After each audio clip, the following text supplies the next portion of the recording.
लोग बैठे रहेंगे।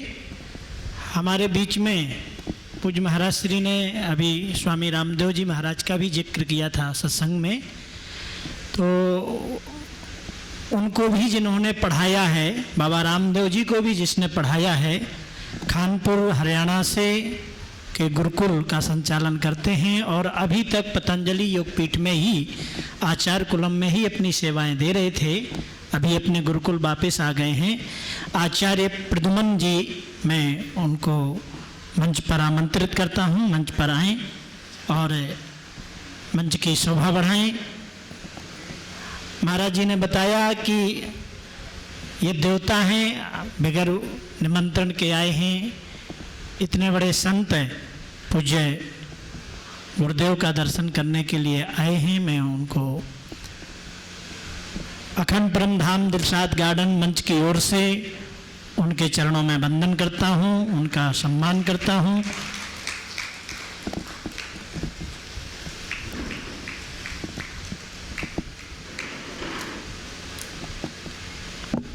शिक्षा के क्षेत्र में आप बाबा रामदेव जी के भी गुरुदेव हैं, जो योग के माध्यम से आप सबको आज यहाँ पधारे हैं।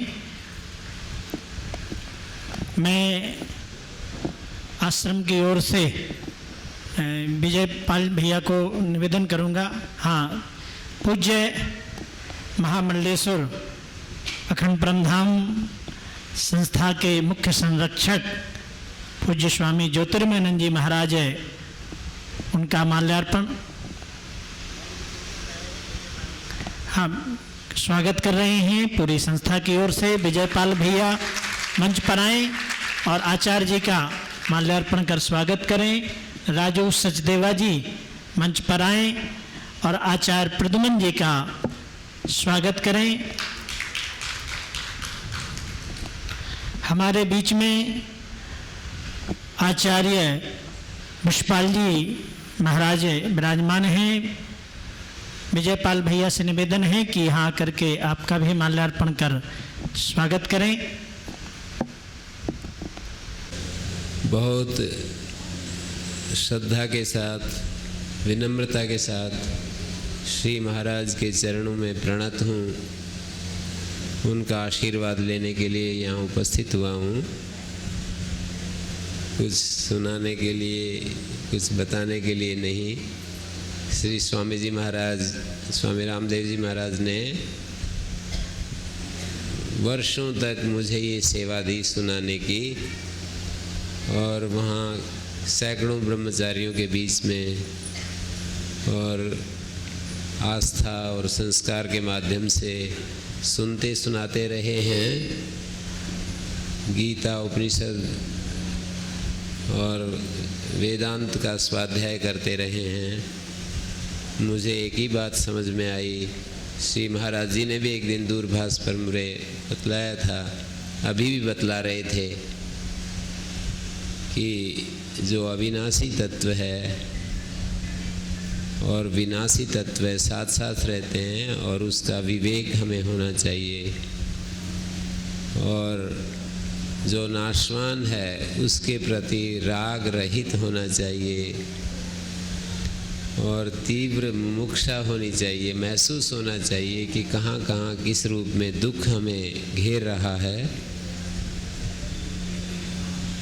जीवन में जो कुछ मिला है उसका सदुपयोग होना चाहिए। सामर्थ्य के रूप में बुद्धि शक्ति, लेखनी शक्ति, वाणी की शक्ति, शरीर का बल, धन बल, जन बल, जो भी सामर्थ्य है वो सेवा में लगता रहे। हमारा जीवन सफल हो जाता है जब हम अपने पास जो होता है वो यदि जनता जनार्दन के अर्पित कर देते हैं तो हमारा जीवन सफल हो जाता है संसार के लिए। लेकिन हमारा जीवन अपने लिए तब सफल होता है जब हम निष्काम हो जाते हैं, अकाम हो जाते हैं, और हम अंदर से शांत हो जाते हैं, नित्य तृप्त रहते हैं, नित्य रस रूप होकर के जीते हैं, अमृत स्वभाव में जीते हैं। हमारा जीवन ऐसी स्थिति में निर्दोष हो जाता है और गुणों का अभिमान नहीं होता। प्राय ऐसा होता है कि दोष भी बने रहते हैं और गुणों का भी अभिमान करते रहते हैं। तो हमारा जीवन निर्दोष और गुणों के अभिमान से रहित हो जाता है जब हम अपनी तरफ देखते हैं और अपने जीवन के साफल्य को अपने लिए देखते हैं। तो ये होना ही चाहिए और हमारा जीवन भगवान के लिए सफल हो जाता है यदि हमारे जीवन में प्रेम तत्व निरंतर लहरें लेता रहता है।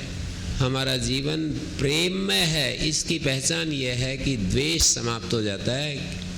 किसी को भी देखकर खिन्नता नहीं होती, किसी को भी देख कर के हमारे मन में अप्रीति उत्पन्न नहीं होती। खाया हुआ अपना नहीं होता, पचाया हुआ अपना होता है, सुना हुआ अपना नहीं होता, गुणा हुआ अपना होता है। हम तो व्याकरण आदि शास्त्रों में हमने यही पढ़ा है, एका शब्दा सम्यक ज्ञाता सुप्रयुक्ता स्वर्गे लोके काम दुख भवती। एक शब्द भी ठीक से हम समझ जाएं और उसका अपने जीवन में आचरण में उतार लें, सम्यक ज्ञाता सुप्रयुक्ता, तो हमारी स्वर्गलोक में भी हमारी कामनाओं को पूरा कर देता है।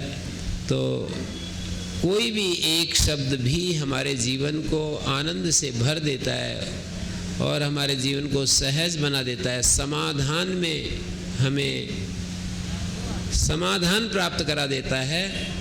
तो बहुत सारे शब्द सुनकर भी यदि हम समाधान में नहीं हैं, दुखी हैं, टेंशन में हैं, हम विषाद और ऐसी परिस्थिति में हैं, तो इसका मतलब हम केवल सुन रहे हैं, उस पर मनन नहीं कर रहे। श्रवण मनन निधिध्यासन यही उपाय हैं जो हमने अपने गुरुजनों से सुने हैं और सभी लोग इस बात को बल देते हैं। श्री महाराज के चरणों में आकर मुझे बहुत हर्ष अनुभव हो रहा है और उनके साथ में जो उनके उत्तराधिकारी और अन्य सन्यासीगण जो मेरे भी जो पहले पतंजलि के छात्र हैं, श्री स्वामी हंसानंद जी, उनके प्रेम से, उनके सहयोग से यहाँ तक उपस्थित होना हुआ, सभी के लिए मैं कृतज्ञता पूर्वक नमन करता हूँ।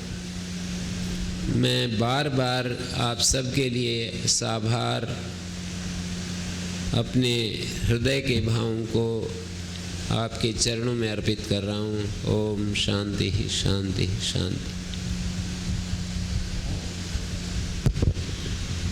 बहुत थोड़े शब्दों में जितना वर्षों में सुनाया जा सकता है वो थोड़ी देर में सुनाया, इसके लिए हम बहुत आभारी।